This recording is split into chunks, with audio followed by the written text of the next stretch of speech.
Hola, buenos días. Estamos transmitiendo la predicación dominical de la Iglesia Presbiteriana Cristo Rey Eterno para todos aquellos que nos deseen acompañar a través de la plataforma YouTube y Facebook. Los invitamos a compartir este material de estudio con sus amistades y familiares. Estamos desarrollando la serie Un Corazón. El pasaje de hoy corresponde a Efesios 5, versículos del 15 al 21, y el tema de hoy se titula Un corazón que canta. Vamos a leer el pasaje asignado para este domingo, que se encuentra en la carta de Pablo a los Efesios. Recordemos que esta lectura de la palabra es el momento más importante en esta predicación. No lo son ni los comentarios, ni el expositor, ni nada ni nadie más. Por ello, pongamos atentos nuestros oídos y espíritu a esta lectura. Mirad pues con diligencia cómo andéis, no como necios, sino como sabios, o aprovechando bien el tiempo porque los días son malos. Por tanto, no seáis insensatos, sino entendidos de cuál sea la voluntad del Señor. No os embriaguéis con vino, en lo cual hay disolución. Antes bien, sed llenos del Espíritu Santo, hablando entre vosotros con salmos, con himnos y cánticos espirituales, cantando y alabando al Señor en vuestros corazones, dando siempre gracias por todo al Dios y Padre en el nombre de nuestro Señor Jesucristo. Someteos unos a otros en el temor de Dios.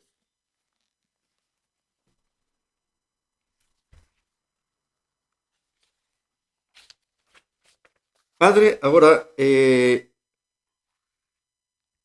ponemos ante ti esta exposición de tu palabra que nos permites hacerla para que pueda ser un medio de evangelización, pueda ser un medio que lleve esa salvación en Cristo Jesús que tú nos has brindado.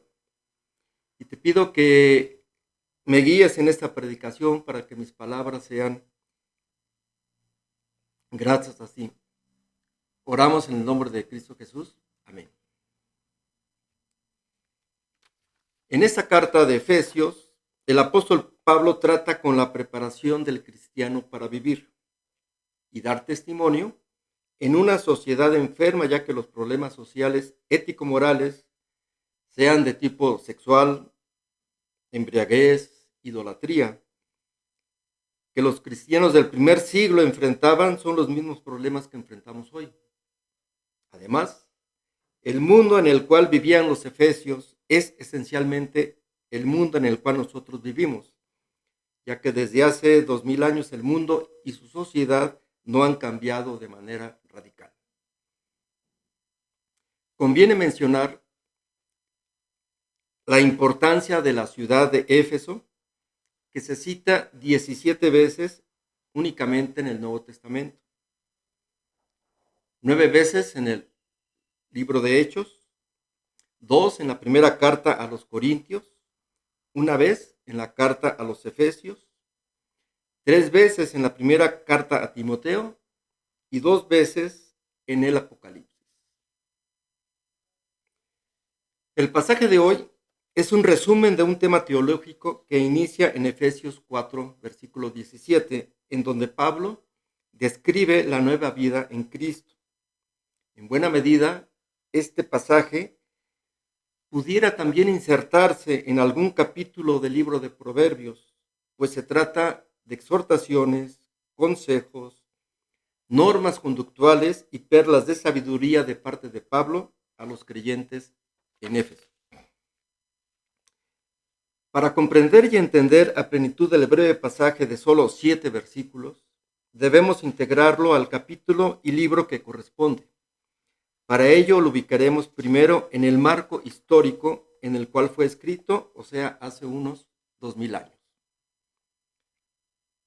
Es probable que el Evangelio fue llevado primero a Éfeso por Priscila y Aquila, una pareja excepcionalmente dotada, según se menciona en Hechos 18, versículo 26, la cual fue comisionada por Pablo en su segundo viaje misionero, o sea, hacia el año entre 49 y 52 de esta era, lo cual implica que fue unos 20 años después de la ascensión al cielo de nuestro Señor Jesucristo.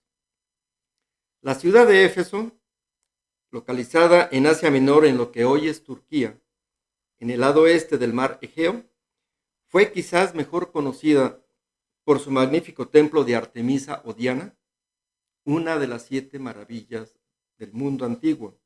También fue un importante centro político, educativo y comercial, al nivel de Alejandría en Egipto y Antioquía de Pisidia en la parte sur de Asia Menor. Esta iglesia de Éfeso fue más tarde firmemente establecida por Pablo en su tercer viaje misionero, o sea, unos 2-3 años después del primero, y pastoreada por Pablo mismo durante unos 3 años.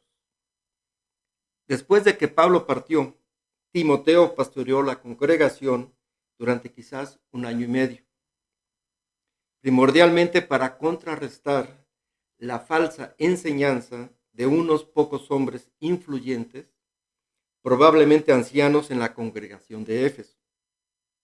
Según cita Pablo en esa primera carta a Timoteo, versículo 1, capítulo 1, versículos 3 y 20.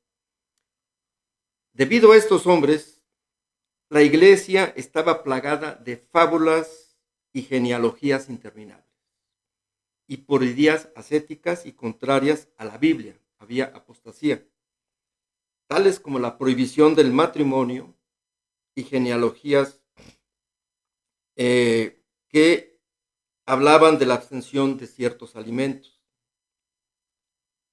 A pesar de que estos falsos maestros no entendían correctamente las escrituras, propagaron con confianza sus interpretaciones erróneas.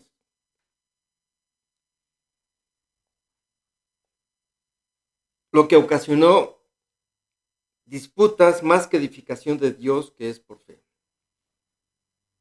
30 años después, Cristo le reveló al apóstol Juan en el libro de Apocalipsis, capítulo 2, versículos del 1 al 7, una carta para esta iglesia de Éfeso, indicando que su pueblo había dejado su primer amor por él. Pero ¿cómo es esta nueva vida en Cristo?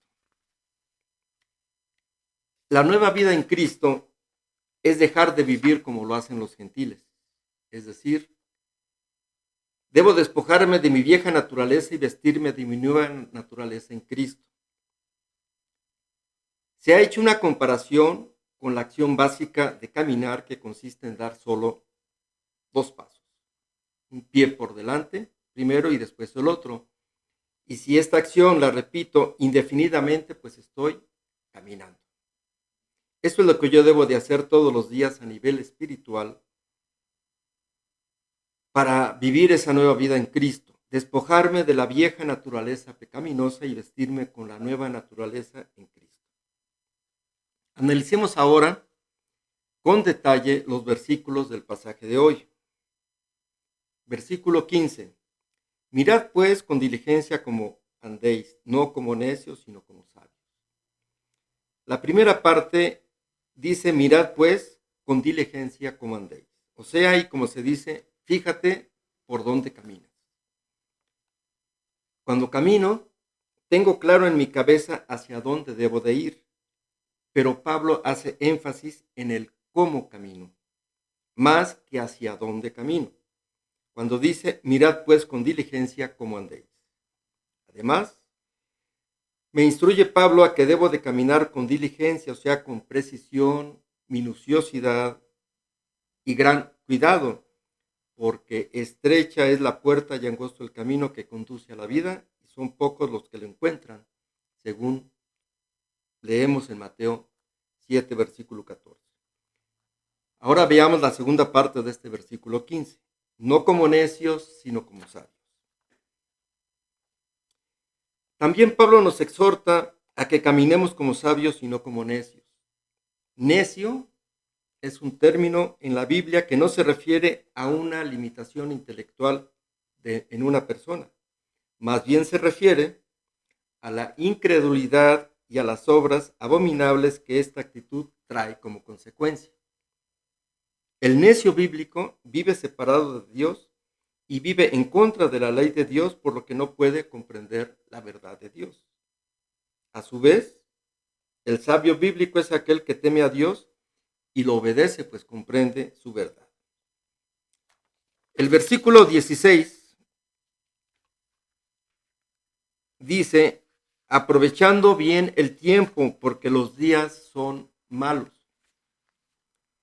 La sabiduría del mundo me dice que los días malos solo acarrean calamidades, pero esos días malos son oportunidades para que los creyentes podamos dar testimonio de la presencia de Dios en nuestras vidas, ya que la expresión aprovechar bien en el original griego significa redimir, rescatar, acumular. O sea, que yo debo de redimir mi tiempo en este mundo malo para cumplir a plenitud los propósitos de Dios en mi vida y reconocer las oportunidades diarias para la adoración y el servicio a Dios. No debo de quejarme. En un mundo caído en donde abunda el pecado, es relativamente fácil el dar testimonio como creyente. ¿Cómo? Ayudando al prójimo sin abusar de él. Si me dan cambio de más en una compra que hago, pues devolviéndolo, evitando la mentira, evitar dar falso testimonio en contra de mi vecino. No debo de codiciar lo ajeno. En mi trabajo, pues no hacer como que trabajo, sino realmente trabajar y desempeñarlo al máximo. Cuidando enfermos con misericordia, etc. Debo de hacer todo para la gloria de Dios, como cita Pablo en su primera carta a los Corintios 10, versículo 31. Si pues coméis o bebéis o hacéis otra cosa, hacedlo todo para la gloria de Dios. También debo de estar consciente de lo breve que es la vida en la tierra. Lo anterior, pues, se contiene en el versículo 17. Por tanto, no seáis insensatos, sino entendidos de cuál sea la voluntad del Señor. Sobre este tema de la voluntad del Señor, a veces la entendemos en un sentido de dirección, dónde debería de vivir o qué trabajo debiera tener, etc. Pero la dirección, o sea, lo que hago, no es el problema principal ni el factor más importante para entender la voluntad perfecta de Dios. Dios está más interesado en lo que yo soy en cada situación en mi vida, sea en la iglesia, en la casa, en el trabajo, en mi vida social, etc. Dios lo que me pide en esas situaciones es honrarlo, dar testimonio de Él. También debo de agradar a Dios. ¿Cómo?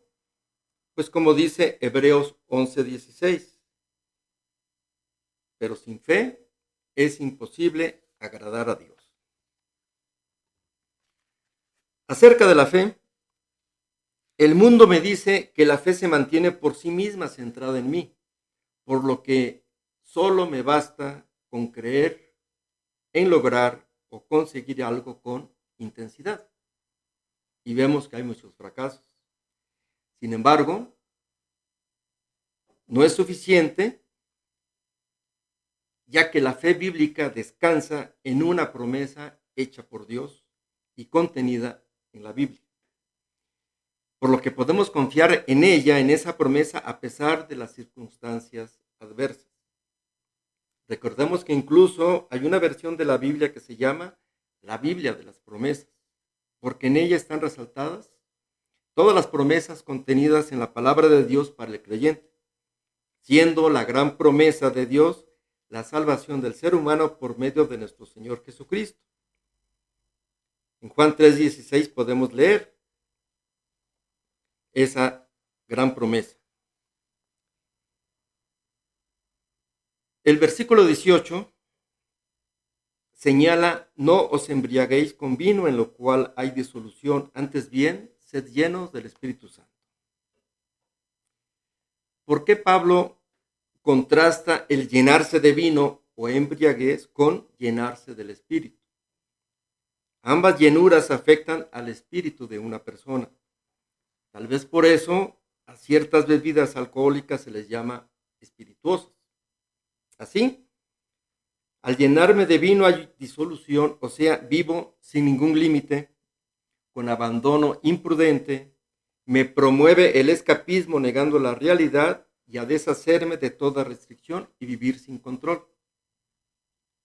En ambos casos hay el influjo espiritual, ya sea de parte de Dios o Satanás, que controla al individuo.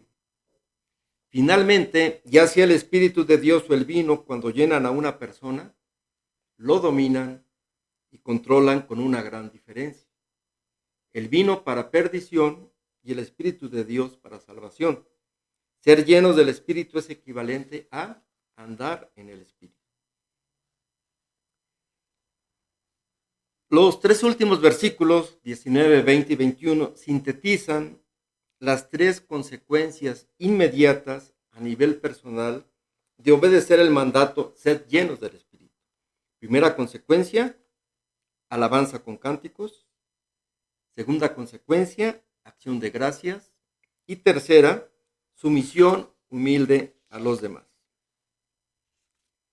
Estas consecuencias se incluyen cuando se dice hablar entre vosotros, lo que significa que ese hablar es en público, o sea, dentro de la iglesia, como lo señala Hebreos 2:12.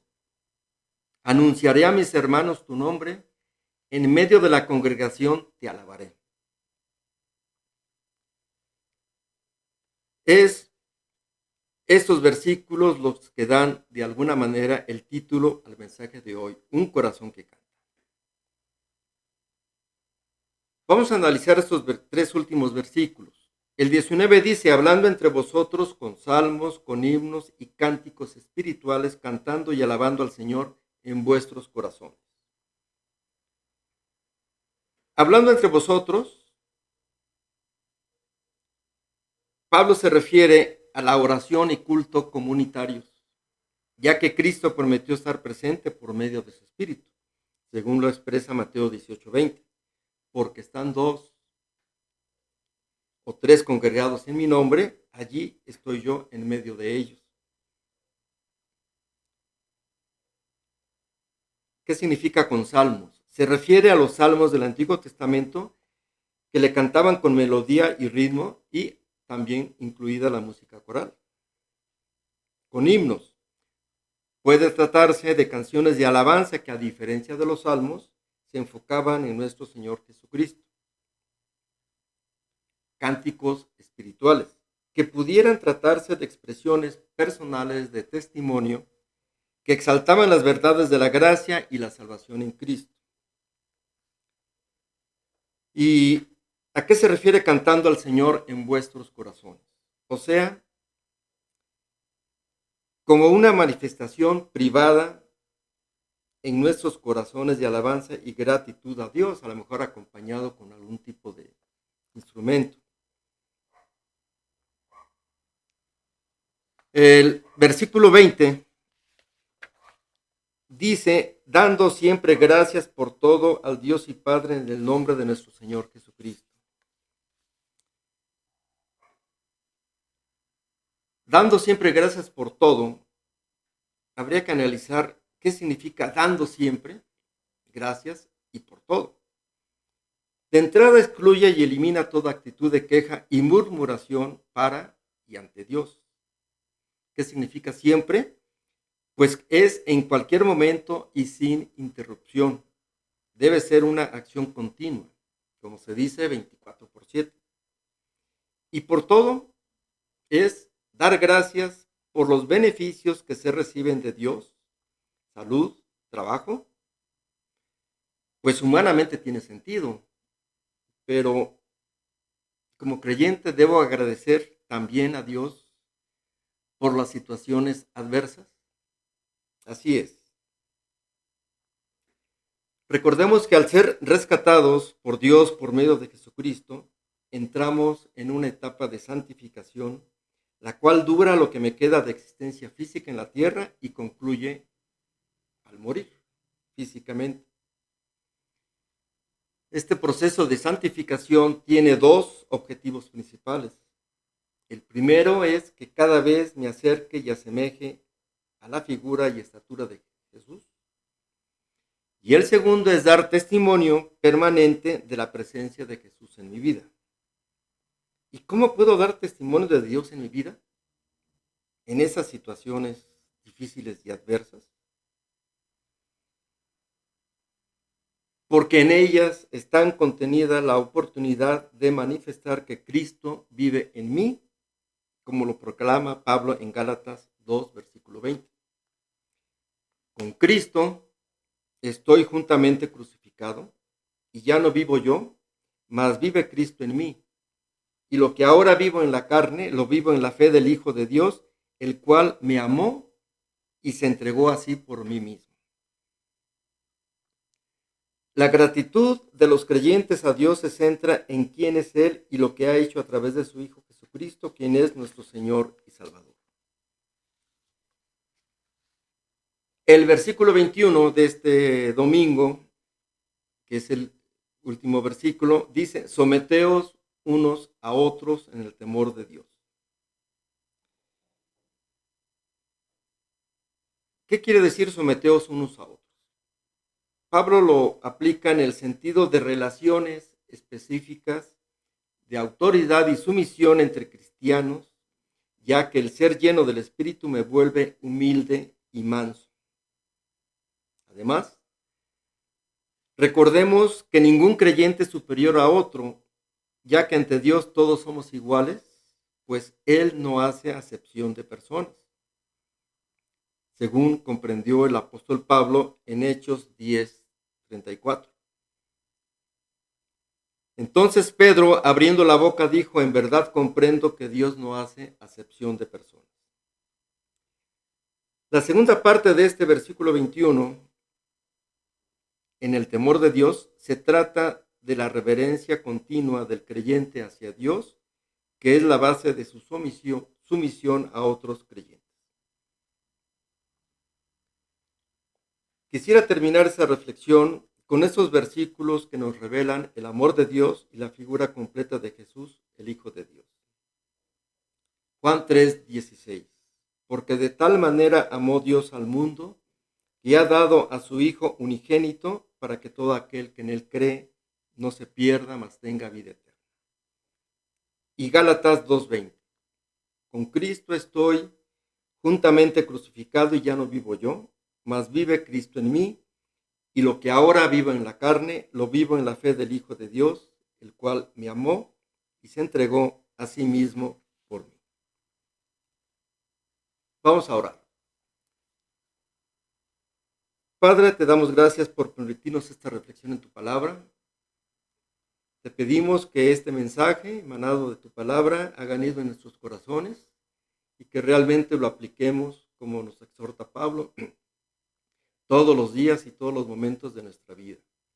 Te pedimos también que las personas que escuchen este mensaje puedan ser guiadas por ti para que ese mensaje de salvación en Cristo Jesús les sea significativo, eche raíces en su corazón y puedan seguir a Cristo en esa como nuestro Salvador.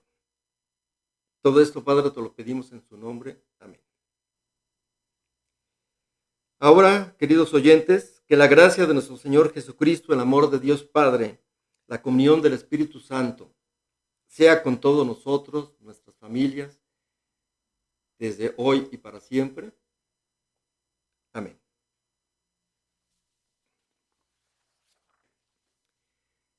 Tenemos los siguientes anuncios. Por ser el último domingo del mes, pues vamos a felicitar a las personas que cumplieron años en este mes de junio, y también todos aquellos que celebraron algún aniversario, algún evento, que a nivel familiar y personal merece ser recordado. También agradecer a Dios que vamos a este domingo a recibir miembros en la iglesia de manera presencial. También anunciar que la próxima semana vamos a celebrar el tercer aniversario de la instalación de ICRE, de la Iglesia Cristo Rey Eterno, y oremos para que el Señor conserve y levante más líderes en la iglesia. Como ya se ha estado anunciando, ya tenemos reuniones presenciales todos los domingos a las 10 de la mañana en la calle Clavel Rojo 3105. Esto se va a conservar siempre y cuando las autoridades no indiquen alguna restricción en las reuniones masivas. También avisarles que, estamos transmitiendo por las redes a las 10:30 cada domingo los mensajes de la predicación, y los invitamos a que visiten la página de ICRE, es www.icre.org.mx, también las indicaciones que se dan en las diferentes plataformas. Es todo por hoy y les deseo que tengan un domingo exitoso en compañía de sus familias y con la presencia de Dios en sus vidas. Que tengan bonita tarde.